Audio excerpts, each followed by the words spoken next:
Hello guys, welcome to channel Myrax Academy. Today I am going to discuss story number 4. तो dear friends, आज जो हम discuss कर रहे हैं वो स्टोरी नंबर 4 के बारे में डिस्कस कर रहे हैं। ये स्टोरी है एक क्रोकोडाइल और एक मंकी की। तो डियर फ्रेंड्स, इससे पहले अगर आप बाकी की स्टोरीज नहीं आपने देखा है, नहीं रीड किया है, तो एक बार देख लीजिएगा। साथ ही बेसिक लेवल का जो ग्रामर पोर्शन है, अगर उसकी वीडियो आपने नहीं देखा है तो देख लीजिएगा। और जादुई ट्रिक का मैंने active as passive as complete कराया था, अगर आपने नहीं देखा है तो आप ज़रूर से ज़रूर देख लीजिएगा। आपके किसी भी एग्ज़ाम में काम आने वाला है वो, और आपको बहुत ही बेहतर तरीके से समझ में आएगा, ये मैं आपको 100% गारंटी देती हूँ। तो डियर फ्रेंड्स, स्टार्ट करते हैं आज का वीडियो बिना देरी किए हुए। तो आज का जो ये स्टोरी है crocodile and monkey. Crocodile means होता है मगरमच्छ एंड मंकी मीन्स बंदर। तो इसको सबसे पहले हम रीड करेंगे। Once upon a time there lived a gentle crocodile and on the nearby tree lived a very smart monkey. They were very good friends. Every day the monkey would pluck some juicy apples for crocodile. In the afternoon, the crocodile would swim to the center of the pond and pick some fishes for the monkey. तो सबसे पहले हमने क्या किया, इसको read किया। अब उसके बाद हम इसका अर्थ निकालेंगे। तो अर्थ कैसे निकालेंगे, स्टार्टिंग से देखते हैं। Once upon a time, once upon a time means होता है एक समय की बात है। There lived a gentle crocodile, there means वहाँ लिव्ड माने रहता था, ए जेंटल मीन्स बुद्धिमान, क्रोकोडाइल मीन मगरमच्छ, वहाँ एक बुद्धिमान मगरमच्छ रहता था।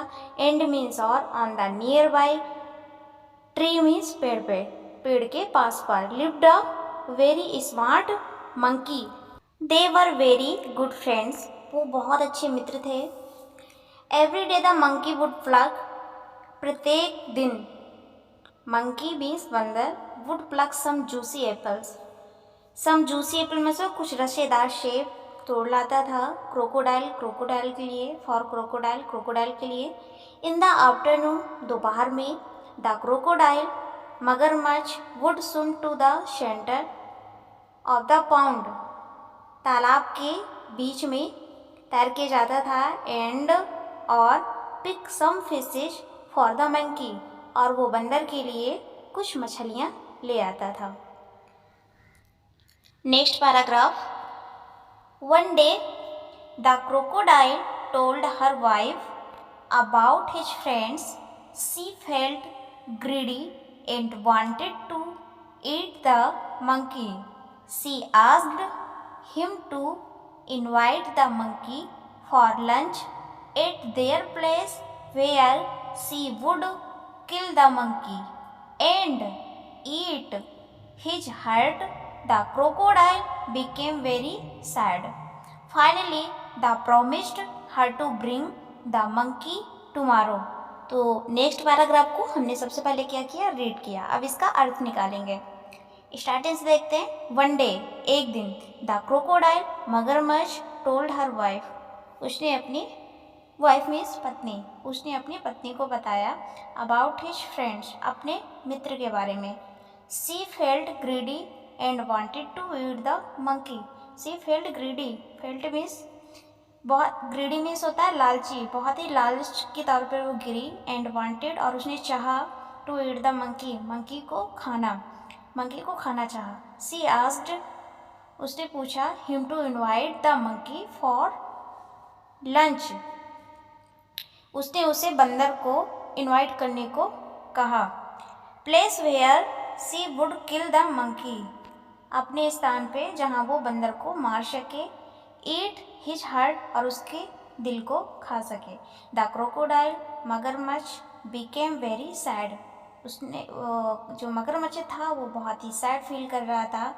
बट बेबी के सामने कहाँ चलने वाली है, बेबी तो उसको डांट फटकार के जैसे भी करके उसको मना ही लेगी। फाइनली द प्रोमिस्ड, और वो मगरमच्छ मान जाता है। फाइनली द प्रोमिस्ड, और वो प्रॉमिस कर लेता है, her to bring the monkey tomorrow, और वो बंदर को कल लेके आएगा। Next day, the next day the crocodile asked the monkey for a ride. He quickly said, on the crocodiles. Back the crocodile told him that he had promised his wife that we would bring him as our lunch. The clever monkey told the crocodile that he left his heart with the apples on the tree. The kind crocodile back to the tree. As they came back, the monkey jumped off the crocodile's back and went into the jungle, leaving the poor crocodile behind. तो third paragraph था जो हमने सबसे पहले इसको read किया। अब इसका अर्थ देखते हैं क्या होगा। द नेक्स्ट डे, अगले दिन, द क्रोकोडाइल, मगरमच्छ, आस्क्ड द मंकी, बंदर से पूछा, फॉर ए राइड, सवारी के लिए। ही क्विकली, बंदर प्रसन्न हुआ, ही क्विकली, और वो जल्द से sat on the crocodile back, और मगरमच्छ की पीठ पर बैठ गया। द क्रोकोडाइल टोल्ड, मगरमच्छ ने बताया, हिम, उसके, दैट ही हैड प्रॉमिस्ड, उसके वादे के बारे में जो उसने अपनी बीवी से किए हुए थे। हिज वाइफ, अपनी पत्नी से जो किया हुआ था, कि दैट की, he would bring him as her lunch, वह उसे दोपहर के भोजन के रूप में लाएगा। The clever